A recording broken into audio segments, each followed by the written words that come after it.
So people who had missed, हम लोग zero limit हमारी खत्म होने वाली है। इसके बाद हम डॉक्टर ह्यूलन और डॉक्टर जो वाइटाले की एट जीरो पढ़ना शुरू करेंगे, जो इनकी पार्ट 2 है ना। जब कोई चीज इनग्रेन कर ही रहे तो अच्छे से उसको ऐसे एब्सॉर्ब करें। और उसमें लिखा हुआ है the secrets you did not know about ho'oponopono करके। This is at zero. अब हम चलते हैं हमारी दूसरी किताब पढ़ने। यस डिम्पल, To you तो for या giving me the we are opportunity to starting read. This. और कल हमने 3 स्टेजेस पढ़ी थी होपोनोपोनो से अवेकनिंग की। पहली स्टेज थी यू आर अ विक्टिम, कि मेरे साथ कुछ अच्छा नहीं हो रहा, पता नहीं मैंने ऐसे क्या कर्म किए हैं, ये भी खराब चल रहा है, पैसे भी इतनी मुश्किल से आ रहे हैं, वर्क में बहुत ज्यादा स्ट्रेस हो रहा है। That means you are a victim. आप बिल्कुल सही जगह लैंड किए हैं, क्योंकि इसी के कारण होपोनोपोनो से हमारी जिंदगी खुलेगी अब। तो you are a victim. Second था यू आर इन कंट्रोल। आपके पास कोई ऐसी टीचिंग बुक्स, गुरु आते हैं जो आपको जीवन में आगे लेके जाते हैं, and life is never the same again, और आप मिरेकल्स अपने जीवन में देखना शुरू कर देते हो, है ना। जैसे मैजिक बुक आई, और जो बाकी हमने गेम ऑफ लाइफ, डॉक्टर जो डिस्पेंजा की किताबें, पावर ऑफ सबकॉन्शियस माइंड, बेंटिनो मैसारो की बुक पढ़ी, तो वो सब पढ़ा तो हमारे जीवन में परिवर्तन आने लगा। वो हमारी स्टेज 2 थी जो इन्होंने लिखा, you are in control now. आपको पता है कि अगर ये मेरे साथ मुसीबत है तो मुझे करना क्या है ना। ये सेकेंड स्टेज थी। और थर्ड स्टेज जिसमें आप अवेकेंड हो जाते हो और आप इतना ज्यादा ट्रस्ट फेथ डिवाइन के ऊपर करने लग जाते हो, अपने आप को उन मेमोरीज को क्लीन करके। तो क्लीनिंग का प्रोसेस चलता रहता है, और आप डिविनिटी को एक्सपेक्ट करते हो कि ना जो भगवान कर रहे हैं वो डिविनिटी के साथ वो that God does, and you start seeing your life shift, और अमेजिंग चीजें हमारे जीवन में होने लग जाती है ना। दैट मीन्स आपकी अवेकनिंग जो थर्ड स्टेज है। और उस थर्ड स्टेज के बारे में डॉक्टर जो वाइटाले बोल रहे हैं कि मुझे ऐसा लग रहा है कि मैं अभी एंटर कर चुका हूं थर्ड स्टेज में। दैट डिविनिटी को मैं अलाउ कर रहा हूं टेक ओवर करना अपनी जिंदगी का बागडोर। या yes Dimple. Shall I start reading? I have entered the बिल्कुल जी, third stage. I have entered the third stage. I have entered the third stage, and maybe you have too by now. Since you have come along for the ride with me, let me try to further explain my own awakening. It may help prepare you for what you will soon experience or help you better understand what you are currently experiencing. I had a glimpse of the divine in the first seminar with Dr. Hugh Len. It was during those first days with him that I stopped my mental chatter. I accepted all. There was a peace almost beyond understanding. Love was my mantra. It was a song always playing in my brain. But this glimpse didn't stop there. Whenever I was in the presence of Dr. Hewlin, I felt peace. I am sure it was a tuning fork effect. His tone affected mine. It brought me into harmony with peace. During the second seminar, I began to have what some would call psychic flashes. I saw auras, I saw angels around people, I received images.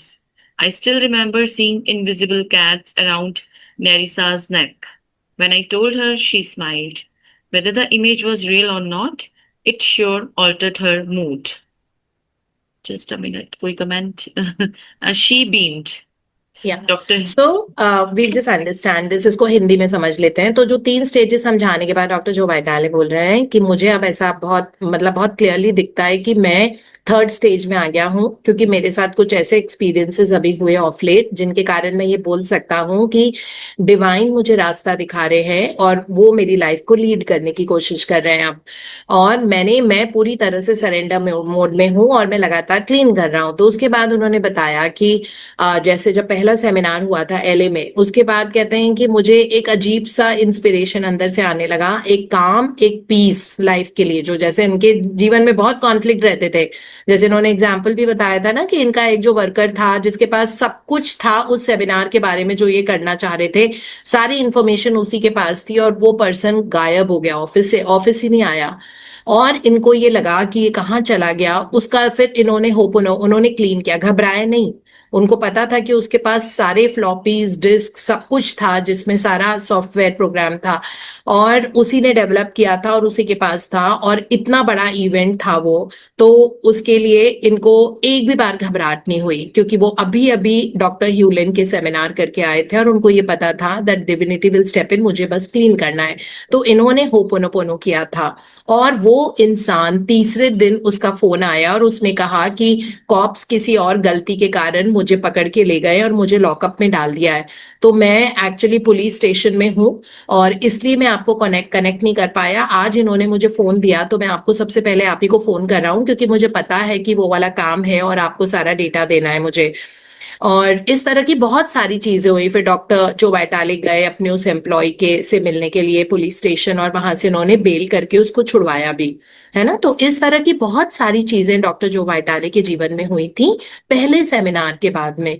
और उनको लग रहा था कि अब वो उस तरह से उनको टेंशन ही नहीं हो रही थी जैसे पहले होती थी, और अब वो बहुत आराम से, मतलब इतनी बड़ी चीज हो गई, इतने बड़े सेमिनार का पूरा डेटा, सबके फोन नंबर एड्रेस ये वो सब उस पर्सन के पास था, उसने अपने सॉफ्टवेयर में डाला हुआ था, और डॉक्टर जो वाइटालिक को उसका एक्सेस नहीं था, है ना। और वो तो कंप्यूटर समेत ही गायब बिल्कुल। एंड इमेजिन 3 दिन उनकी क्या हालत हुई होगी, अगर पहले अगर उनको होपोनोपोनो के बारे में नहीं पता होता तो उनकी क्या सिचुएशन हुई होती। तो बट देन इस बार वो मतलब वरीड नहीं थे कि ऐसे कैसे हो गया, और उनको पता था कि डिविनिटी विल स्टेप इन, मुझे बस ये काम करना है कि क्योंकि ये मेरी ही रिस्पॉन्सिबिलिटी है कि कुछ ना कुछ मेमोरी मेरे अंदर है जिसके कारण वो पर्सन गायब हो गया है ना। तो उन्होंने अपनी उस मेमोरी को क्लीन किया, और वो मेमोरी को क्लीन करते ही तीसरे दिन उसका फोन आ गया और सारा डेटा उनको मिल गया, और वो वापस बेल पे छूट के आ गया सब कुछ। तो इस तरह 2-3 ऐसे वारदात इंसिडेंसेस उनके साथ हुए थे डॉक्टर जो वाइटाले के साथ, और उनको ये लग रहा था कि मैं कितना अलग तरह का इंसान बन गया हूँ, पहले तो मैं ऐसा नहीं था। जबकि बस एक ही सेमिनार हुआ था होपोनोपोनो का, एलए वाला जो पहला वाला था। दूसरा वाला जब उन्होंने अटेंड किया जो यहीं पे टेक्सास में हुआ था, तो जो टेक्सास वाला सेमिनार था, जो डॉक्टर ह्यूलेन तो कह रहे थे कि डॉक्टर ह्यूलेन के ऑरा में आने की वजह से मेरी जिंदगी में बदलाव आने लगा, और मैं जब भी उनके ऑरा में जाता था तो मुझे पता लगता था मेरे अंदर डिवाइन पावर आने लगी है, बिकॉज वो पूरी तरह से डिविनिटी में ही स्वॉम्ड रहते थे, है ना। तो कहते हैं कि उनके ऑरा को मैंने कैप्चर किया, और इतना पावरफुल उनका ऑरा था दैट मेरे लाइफ में चेंजेस आने लगे, और मुझे बहुत सुपर नेचुरल चीजें दिखने लगी। जैसे नेरिसा जो उनकी गर्लफ्रेंड पार्टनर वाइफ जो भी थी, है ना, मतलब साथ रहते थे ये लोग। तो नेरिसा को कैट्स बहुत पसंद थे, तो उन उसके नेरिसा के नेक के अराउंड पूरा कैट्स उनको दिखता था, उनको लोगों का ऑरा दिखता था। उनके अंदर जो भगवान कहते हैं ना, हर इंसान में एक भगवान एक शैतान होता है, तो उनको लोगों के अंदर के भगवान दिखते थे। वो he could see people as angels, मतलब उनको वो जो इंसान सामने बोल रहा है उनको वो एंजलिक दिखते थे। मतलब ये अजीब अजीब सी चीजें इनके साथ होने लगी थी। तो उनको ये पता लगा कि मतलब ये अब मतलब कुछ इमेजेस ऐसे मेरे अंदर आती जा रही हैं, बिकॉज उनको ये पता था कि मेरा सबकॉन्शियस माइंड अब एक्टिवेट हो रहा है, और सबकॉन्शियस में बहुत क्लीनिंग हो चुकी है, तभी ना आप ऐसी चीजें देख पाओगे। मतलब हमको इस जन्म में इस लेवल की क्लीनिंग अगर हमारी हो जाती है तो हमको अपना पिछला जन्म भी नजर आ जाता है, हमको उसके भी फ्लैशेस आने लग जाते हैं, हमको किसी के पास जाना नहीं पड़ता उसके लिए। तो ये डॉक्टर जो वाइटाले ने लाइक ये सेंस किया कि मेरे अंदर ये सारे चेंजेस आने लगे। हाँ जी। Dr. Hewland often sees question marks floating above people's heads, which tell him which person to call on in an event. Whenever he sees invisible symbols or beings, he adds, I know it sounds crazy. Psychiatrists would lock someone up for saying things like that. He is right, of course, but once an awakening takes place, there is no looking back. In my first Beyond Manifestation weekend, I read some of the people's energy fields. They were in awe. I can't say this is a gift so much as it is an opening. A previously unused part of my brain turned on and lit up. Now my eyes see if I let them. I told Dr. Hewlin, everything seems to talk to me. Everything seems alive. He smiled knowingly. या तो ये चीज हमको 1 second Dimple, तो ये चीज हमको मालूम है ना कि डॉक्टर ह्यूलन भी जब किसी रूम में जाते थे तो बोलते थे इस चेयर का नाम शीला है, और ये कह रही है कि मेरे ऊपर जो मतलब मेरे ऊपर जो पर्सन बैठा था इस वाले रूम में, तो वो पर्सन को बहुत फाइनेंशियल डिस्ट्रेस था, तो मेरे अंदर वो सारी एनर्जी वही वाली है, वो चेयर डॉक्टर ह्यूलन को बोल रही थी। तो अब ये डॉक्टर जो वाइटाले के साथ भी शुरू हो गया था कि मतलब जो ऑब्जेक्ट्स होते हैं ना, जैसे फोन है या दरवाजा है, खिड़की है, कुर्सी है, टेबल है, लाइट है, बल्ब है, वॉल है, वो इनसे बात करनी शुरू कर दी थी। डॉक्टर जो वाइटाले को भी यही लगा। पहले उनको बड़ा वियर्ड लगता था जब डॉक्टर ह्यूलन बोलते थे the chair is saying that this is like this, the chair is saying that इस पे बहुत फाइनेंशियली डिस्ट्रेस पर्सन बैठा हुआ था, तो मतलब मैं भी बहुत ज्यादा नेगेटिव एनर्जी है मुझ में, चेयर उनको बोल रही थी। फिर जब वो ऑस्टिन गए हुए थे अपना सेमिनार करने, तो बहुत हाई राइज बिल्डिंग में, होटल में, जो बॉल रूम में उन्होंने सिटी को देखा, होटल को देखा और कहा कि ये तो बिल्कुल डेड प्लेस है और यहाँ पे डेड लोग रहते हैं, है ना। It was a very sharp comment to make. I mean he could have been in trouble, but वो सिटी से उनको वही वाला आ रहा था, वही इमेज आ रही थी। तो अभी मैं किसी की पर्सनल कंसल्टेंसी कर रही थी जो उस होटल के साथ में उनका घर है, तो वो बोल रही थी वो एक्चुअली हॉन्टेड है। मतलब वो वाला जो होटल है जहाँ पे डॉक्टर ह्यूलन ने सेमिनार किया था, ऑस्टिन वाला, तो एक्चुअली वो हॉन्टेड है। वहां पे बहुत कम लोग जाते हैं और कुछ पर्टिकुलर फ्लोर्स है जो हॉन्टेड है। और ये चीज डॉक्टर ह्यूलन ने जाते से ही कलेक्ट, मतलब एकदम से he could grab that energy, he saw that energy and then he changed it।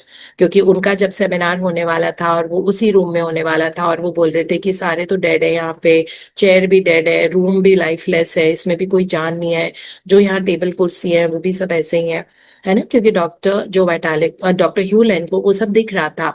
तो अब डॉक्टर जो वाइटाले बोल रहे हैं कि मुझे भी जैसे जैसे मेरी क्लीनिंग होती जा रही थी, मुझे लग रहा था कि जो ऑब्जेक्ट्स होते हैं जैसे ग्लास, बॉटल, ये वो, ये सब उनसे बात करनी शुरू कर दी थी। और वो उनके एनर्जी फील्ड को सेंस कर पाते थे। उनको पता लग जाता था कि इस बॉटल का एनर्जी फील्ड ऐसा है, यहाँ पे इस चेयर का एनर्जी फील्ड ऐसा है, सेम जैसे ह्यूलन। क्योंकि पहले तो डॉक्टर ह्यूलन से वो बहुत सरप्राइज रहते थे कि ऐसे कैसे चेयर कैसे आपसे बात कर सकती है, ये दीवार कैसे आपसे बात कर सकती है, ये रूम कैसे बोल सकता है, आपको सिटी देख के आप क्यों बोल रहे हो ऐसा, है ना। मतलब अब उनको ये रियलाइज होने लगा था कि हाँ वाकई क्लीनिंग से ये सब होता है, और आपको बियॉन्ड, मतलब आप एनर्जी फील्ड को सेंस करने लग जाते हो। ये चीज, तो यही चीज उन्होंने डॉक्टर ह्यूलन को फिर बोली, that everything seems to talk to me, हर चीज मुझसे बात करने की कोशिश कर रही है, हर चीज ऐसे लग रहा है कि मुझे जिंदा है। और यही चीज हम मैजिक बुक में सब में ऑलरेडी पढ़ चुके हैं कि कोई भी चीज डेड नहीं होती है। अगर आपकी कार है किसी फाइबर ग्लास मेटल की बनी हुई है, आपकी वॉशिंग मशीन है, आपका माइक्रोवेव है, आपके बाथरूम का टैप है जो पूरा फॉसेट होता है शावर का, और वो सब आपका वॉश बेसिन है, वो सब अलाइव है, वो कुछ मरा हुआ नहीं है। मतलब वो ऐसा नहीं है कि ऑब्जेक्ट है और उसमें लाइफ नहीं है, उसमें सब में इलेक्ट्रॉन्स मूव कर रहे हैं, और उन सब का एक ऑरिक सर्कल होता है ना। दीवारों पे ऑरिक सर्कल होता है, दीवारों का भी होता है अपना। तो उस दीवार पे भी वो बोलते हैं ना डॉक्टर ह्यूलन कि आप सी पोर्ट लिख दो, चिपका दो, या फिर उसको छू के बस बोल दो सी पोर्ट या ड्यू ड्रॉप्स, इस तरह से। तो ये सारी चीजें भी बहुत अमेजिंग होती हैं। And so everything is energy at the end of the day. तो सोचिए हमारी एनर्जी जो रेडिएट हम कर रहे हैं, हम जिस सीट पे बैठते हैं, हम जिस ग्लास से पानी पीते हैं, हमारा जो टेबल है, उन सब में कुछ ना कुछ नेगेटिव एनर्जी किसी का आया होगा। कोई और आया आपसे मिलने के लिए आपके ऑफिस में, उसने आपकी टेबल छुई, आप उस चेयर पे बैठा, हो सकता है उसका बड़ा कलेश हो उसके घर में, है ना। मैंने आपको बताया था एक बार, जैसे वो पंडित जी ने वो लाल धागा बांधते हैं ना मौली हम लोग इन हिंदुइज्म, वो जो पूजा जब होती है तो लाल वाला धागा। तो दिवाली की पूजा थी हमारे ऑफिस में बीएलसीसी में, तो हमारे हेड पंडित और उनके असिस्टेंट पंडित थे। तो उन्होंने मुझे धागा बांधा था। हेड पंडित सिर्फ वन्ना लूथरा को बांधते थे, और बाकी उनके जो असिस्टेंट पंडित थे, वो जितने भी हमारे सीनियर मैनेजमेंट वाले होते थे, तो उनको पूजा में बुलाते थे वो दिवाली के एक दिन पहले, छोटी दिवाली पे। तो उन्होंने मुझे बांधा था। और फिर मुझे जब मैं बहुत बीमार पड़ी तो मुझे पता लगा कि मतलब समबडी सेंस्ड माय धागे की एनर्जी एंड सेड कि आप जब मैं हैदराबाद गई थी ना दिवाली के इमिजिएटली बाद, तो उन्होंने मुझे बताया कि ये जो धागा है इसको इमिजिएटली निकालो, बिकॉज जिन पंडित जी ने आपको बांधा था ना वो बहुत बीमार थे और उनकी लाइफ में बहुत नेगेटिविटी चल रही है। और वो नेगेटिविटी, क्योंकि आप अपने फिंगर टिप से पकड़ के ही धागा बांधते हो ना, तो वो पंडित जी ने फिंगर टिप से पकड़ के मेरे मेरे कलाई पे धागा, मेरा रिस्ट पे धागा बांधा। तो वो सारी एनर्जी जो उनकी लाइफ की थी वो उस धागे में आ गई थी, and I started having the same problems. तो उन्होंने एकदम से कहा कि ये वाला धागा निकाल के आप मिट्टी में काट दो, बिकॉज मिट्टी भगवान होती है तो वो पूरा इसको सोक कर लेंगी, तो ये किसी और को नहीं जाएगा ये वाली नेगेटिविटी, बट आप अपना निकाल दो। इसका मतलब है everything is energy, frequency and vibration, isn't it? जो डॉक्टर जो वाइटाले डॉक्टर ह्यूलन को बोल रहे हैं। हाँ जी। By the time of my second Beyond Manifestation weekend, I had another Satori experience. Satori is a glimpse of enlightenment, a taste of the divine. It's as though a window slides opens and for a moment you merge with the source of life. It's as difficult to explain as describing a flower from another planet. But by seeing that I could disappear and experience zero limits transformed me. I have that experience as a touchstone. I can recall it and return to it. On one level, this is wonderful as it is my ticket back to bliss. But on another level, this is just another memory, keeping me from experiencing this moment. All I can do is keep cleaning. Some Sometimes, when I'm in a meeting, I will relax and unfocus my eyes, and I will be able to see the truth behind a situation. It's as though time stops or at least slows down. What I then perceive is the underlying tapestry of life. It's a little like peeling off the top level of a painting to find a masterpiece under it. Call it psychic vision, X ray vision, or divine sight. I'd say that Joe Vitale and even A.O. Aqua disappears into the zero state, or my eyes perceive it. There are zero limits. There just is. At that place, there is no confusion, it's all clarity. So this is how much we are going to study today. Thank you, Dimple, for reading. You have a beautiful voice. I don't know whether someone told you that or not before. Thank you so much for reading, and God bless you with a beautiful life. Thank you. So in this, अब doctor जो वाइटाले अपने बारे में बता रहे हैं, because ये towards the end of this book है ना, जीरो लिमिट है। फिर उसके बाद उन्होंने जब पूरी तरह से एनलाइटेंड या अवेकेंड हो गए थे, कुछ सालों के बाद उन्होंने एट जीरो लिखी थी। तो हम बहुत फॉर्चुनेट है कि हमको वो किताब भी पढ़ने को मिल रही है हमारे इन सेशंस में, इजंट इट? बहुत कम लोग वो वाली किताब पढ़ते हैं, सब लोग जीरो लिमिट करके छोड़ देते हैं और फिर उनको लगता है क्विक फिक्स कर लो अपने जीवन में और अब होपोनोपोनो करो, but it is beyond understanding, है ना। ये प्रैक्टिस इतनी वास्ट है, as deep as the ocean goes. तो इसलिए आई थॉट कि जब हम पढ़ ही रहे हैं तो हम बिल्कुल समुद्र की सतह तक जाते हैं।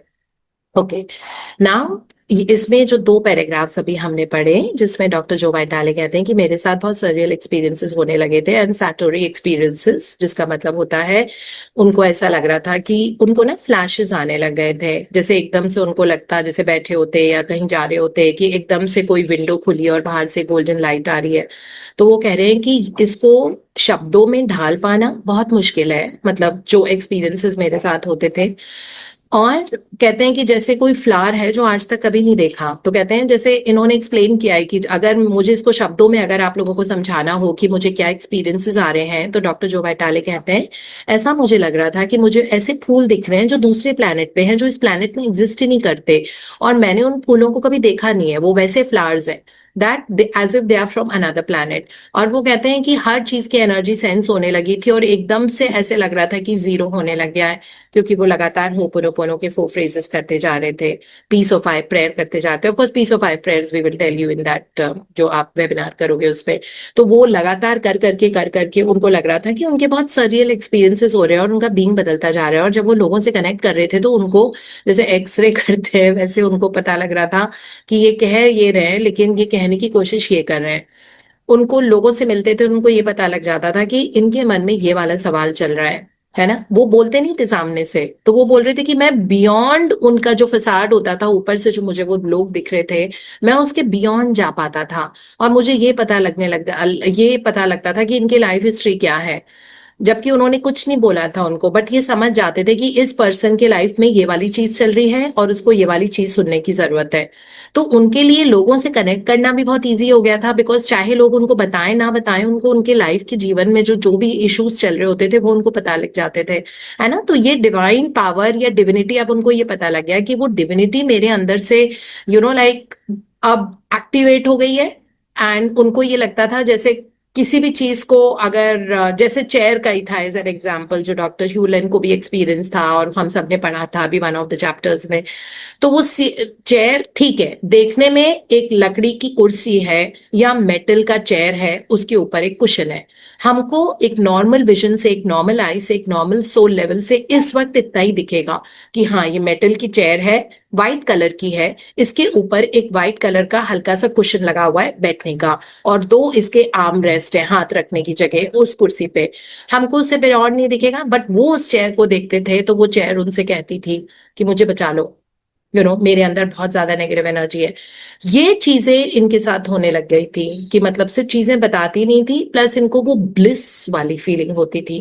वो ब्लिस वाली फीलिंग, जब लाइफ में कुछ नहीं चल रहा है, आपका दिमाग खाली है बिल्कुल, मतलब डिविनिटी एक गोल्डन लाइट दिख रही है जो आपको हमेशा ऐसा लग रहा है कि आप गाइड करे, और जीते जी जिंदा रह के ये चीज होनी बहुत ज्यादा डिफिकल्ट, मतलब इट इज इम्पॉसिबल, है ना। But they made it possible, मतलब इतना हो सकता है कि आप अपने अपने को इस लेवल पे क्लीन करो। और कितना टाइम हुआ था डॉक्टर जो वाइटाले को डॉक्टर ह्यूलेन के साथ, साल भर रहे थे, है ना। साल भर में इतना परिवर्तन आ गया बिकॉज वो पूरे टाइम एक तो डॉक्टर ह्यूलेन के ऑरा में थे, और दूसरी चीज कि वो लगातार क्लीन कर रहे थे, बिकॉज बार बार क्योंकि मिल रहे थे डॉक्टर ह्यूलेन से। अगर नहीं मिल रहे थे तो ईमेल पे बात हो रही थी, ईमेल पे नहीं मिल रहे थे तो फोन पे बात हो रही थी, but they were constantly in touch with each other. और वो इसलिए भी टच में थे क्योंकि जीरो लिमिट किताब लिख रहे थे, तो उनको लग रहा था कि उनको लगातार डॉक्टर ह्यूलेन की जरूरत पड़ रही है ना। तभी उन्होंने को मतलब ऑथर में मेन में उन्हीं का नाम दिया है, डॉक्टर ह्यूलेन का, और फिर उसके बाद उन्होंने अपना नाम दिया है। तो उनको जो जो इन्फॉर्मेशन चाहिए थी किताब लिखने के लिए, बिकॉज ये डॉक्टर ह्यूलेन का ही इकिगाई था, वो चाहते थे कि ये वाली प्रैक्टिस अब समय आ गया है कि पूरी दुनिया के सामने हम इसको अनरेवल करें और उसको अनकवर करें, है ना। सो वो अनरैप इन्होंने जब टीचिंग्स की तो वो सब कुछ डालना चाहते थे इस वाली किताब में, और इसलिए भी डॉक्टर ह्यूलन से लगातार वो बात कर रहे थे, and everything started following into place इनके जीवन में। और इनको लग रहा था कि जो चीज अभी तक ये सोचते थे कि जीरो, मतलब स्टेट जीरो में पहुंचना है जिंदा रह के, मरने के बाद तो सभी स्टेट जीरो में चले जाते हैं, है ना। मतलब एक आत्मा, आत्मा का स्वरूप कहते हैं कि it it is bliss, it is that. Of course I have had that experience, क्योंकि मैं भी मर के ही वापस आई हूँ सो वियर्ड। पर 20 मिनट बिल्कुल ब्लिस लगता है, कोई टेंशन नहीं, मतलब आपको दिख रहा है कि लोग रो रहे हैं बट आप उससे अफेक्ट नहीं हो रहे हो, वो वाली फीलिंग आती है।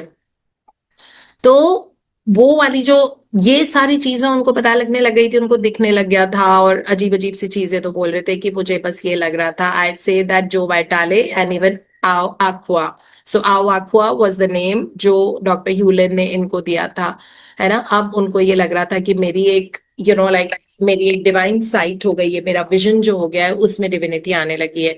ऑल्दो वो ग्रैपल भी करते थे अपने रोजमर्रा के पचड़ों से, जो होता है कि कुछ हो रहा है, ये हो रहा है, the staff didn't turn up, और लाइक काम टाइम से नहीं हुआ, वो सब चल रहा था इनका। मतलब आप अपने जीवन से दूर नहीं भाग सकते, वो सब चलता रहेगा, लेकिन हम उससे बहुत ज्यादा अफेक्ट नहीं होंगे अब, है ना। ये वाली चीजें उनको पता लगने लग गया था। और फिर जहां सिर्फ क्लैरिटी था, बिल्कुल कंफ्यूजन नहीं था, ये स्टेट में ही आ गए थे। सो ये अपने बारे में ये पूरा उन्हीं का एक्सपीरियंस है कि उन्होंने क्या अपने जीवन में परिवर्तन देखा एक बहुत ही शॉर्ट टेन्योर में। 1 साल का टाइम बहुत बड़ा साल नहीं होता है, मतलब बहुत बड़ा समय नहीं होता है। अगर इसमें उनके सारे जो मेमोरीज थी, वो सोचो कितनी ज्यादा मेमोरीज उनकी, जो नेगेटिव गार्बेज मेमोरी जो भी बोलते हैं डॉक्टर ह्यूलन, तो सोचो कि 1 साल के अंदर अंदर उनकी सारी चली गई। इजंट इट अमेजिंग, है ना। तो आप उनके साथ जा सकती हैं तो हमारे साथ भी तो जा सकती हैं। और फिर सोचो कि अगर प्लेस ऑफ इंस्पिरेशन से हम अपना जीवन जीवन यात्रा करें तो कितना मजा आएगा ना, it will be like a bliss. So yeah, this is all we have in our session today. Thank you so much.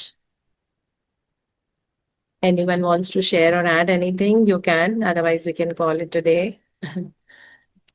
Thank you everybody, and wish you all a beautiful, wonderful day. और I am so excited, और मुझे पता है कि आप सब भी उतने ही एक्साइटेड होंगे एट जीरो पढ़ने के लिए, जो एक पावर डोज किताब है, जीरो लिमिट की भी ग्रैंड मॉम है वो तो वो Yes, पढ़ने के लिए। ma'am. We so are excited, ma'am. yeah, so let us just get to know more about this and enjoy that life so much divinity के साथ में। and imagine हमारे अंदर के भगवान को हम एक्टिवेट करते हैं, क्योंकि हमारे हमारे अंदर सारे अभी तक वो बेचारा या बेचारी वाली जो फीलिंग थी, कभी एट विक्टिम में होते हैं या फिर एट इन कंट्रोल भी होंगे, बट इन कंट्रोल भी होंगे तो बट हो सकता है कि हम अवेकन स्टेट में अभी नहीं है, कि हमको नहीं पता लगता एनर्जी, अभी भी हम छोटे छोटी चीजों से परेशान होने लग जाते हैं क्योंकि हमें जीवन के मायने नहीं पता है अभी, है ना। जब वो पता लग जाएगा कि सारा चार्ज तो आप ही का है, ये आप ही के अंदर है, अगर हमारे घर में कोई ऐसा इंसान है जो हमको सही तरीके से नहीं ट्रीट कर रहा है, तो ये पता लगता है अच्छा ये तो मेरे अंदर की मेमोरी है, मैं तो इसको साफ कर सकती हूँ, तो मुझे उस पर्सन को बदलने की यार उसको गुस्सा दिखाने की कोई जरूरत ही नहीं है ना। मैं अपने आप पे काम करूंगी। फिर से कुछ ऐसी चीज होती है, ऑफिस में कुछ ऐसा होता है, फिर से ये है कि अरे ये क्या हो गया, ये तो मेरी मेमोरी के कारण है, मैंने क्यों ऐसा इस पर्सन को बोला, ये तो मेरी मेमोरी है, बाकी सब तो एंजल है। तो आपको जब तक एंजल नहीं दिखने लग जाता है हर इंसान में, तब तक हमको सफाई करनी पड़ेगी। ठीक है, so thank you so much.